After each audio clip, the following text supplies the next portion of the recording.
आप देख रहे हैं न्यूज़ नाउ 24/7 ताज़ा खबरों के लिए हमारे साथ बने रहें।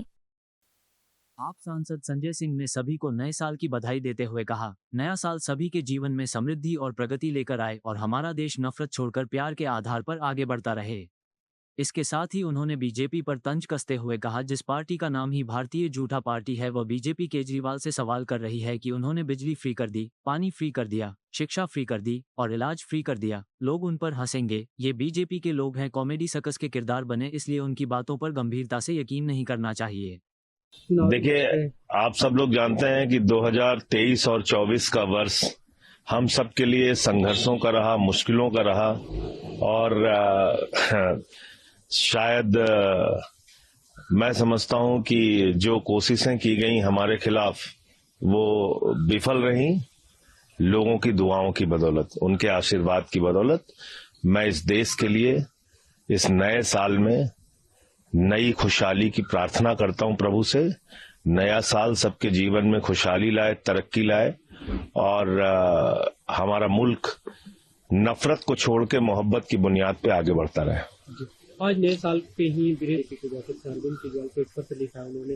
कई बातें उनमें कि न्यू ईयर का रिजोल्यूशन है, ताकि रिजोल्यूशन लेके झूठे वादे नहीं करेंगे, महिलाओं बुजुर्गों को झूठी उम्मीदें नहीं देंगे। जिस पार्टी का नाम ही भारतीय झूठा पार्टी है, जो पार्टी 2 करोड़ रोजगार देने पे झूठ बोलती है, किसानों के फसल का दाम दोगुना करने पे झूठ बोलती है, 15 अगस्त 2022 तक पक्का मकान देने पे झूठ बोलती है, काला धन ला के सबके खाते में 15 लाख देने पे झूठ बोलती है, जो पार्टी सिर्फ और सिर्फ दिन रात झूठ बोलती है, वो भारतीय जनता पार्टी उस केजरीवाल पे सवाल उठा रही है जिन्होंने बिजली फ्री किया, पानी फ्री किया, शिक्षा फ्री किया, इलाज फ्री किया, माताओं बहनों के लिए बस की यात्रा फ्री की, बुजुर्गों की तीर्थ यात्रा फ्री की, जिन्होंने दिल्ली के अंदर 10,000 किलोमीटर नई सड़कें बनाई, 3 लाख सीसीटीवी के कैमरे लगाए, जिन्होंने दिल्ली के अंदर स्ट्रीट लाइट्स लगाई, दिल्ली को आगे बढ़ाने का काम किया, 38 फ्लाईओवर नए बनाए, 250 किलोमीटर मेट्रो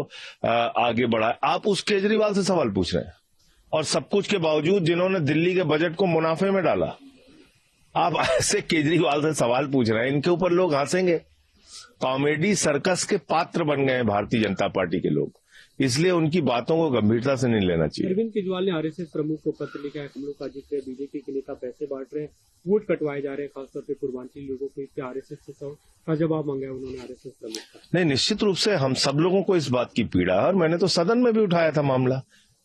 किस तरह से बीजेपी के अध्यक्ष ने कहा कि हम पूर्वांचल के लोगों को बांग्लादेशी, रोहिंग्या मान के उनका वोट कटवा रहे हैं। ये तो बीजेपी का बयान है। वो हमारे पूर्वांचल के भाई जिनका नाम राम सिंह है, राम है, छोटे लाल वर्मा है, आप उन लोगों को कह रहे हैं वो बांग्लादेशी हैं। अपने देश में हम बांग्लादेशी हो गए, यूपी बिहार पूर्वांचल से आके।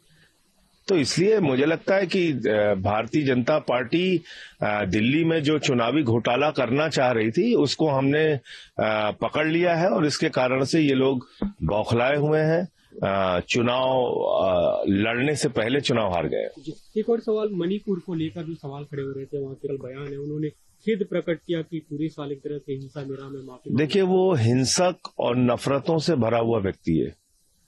पिछले 1.5 साल से मणिपुर जल रहा है, बावजूद इसके वहां के मुख्यमंत्री को मोदी जी ने हटाया नहीं और उसके कई ऑडियो वायरल हो चुके हैं जिसमें वो खुद कह रहा है कि गृह मंत्री का प्रशय उसको प्राप्त है, गृह मंत्री के इशारे पर वो ये सब कुछ कर रहा है। तो भारतीय जनता पार्टी मणिपुर के मामले में पूरे देश के सामने और दुनिया के सामने एक्सपोज हुई है। वहां हिंसक वारदातें हो रही हैं, महिलाओं को निवस्त करके घुमाया गया है, लोग रिलीफ कैंप्स के अंदर रह रहे हैं, टारगेट कर करके लोगों को मारा पीटा जा रहा है। तो मुझे लगता है कि अब ये माफी का ढोंग साल के अंतिम दिन करना, इससे कहीं कोई जनता में संदेश नहीं जाएगा। जो पाप इन लोगों ने किया है उसकी सजा इनको मिलनी ही चाहिए। आपको यह वीडियो पसंद आया हो तो इसे लाइक करें, हमारे चैनल को सब्सक्राइब करें।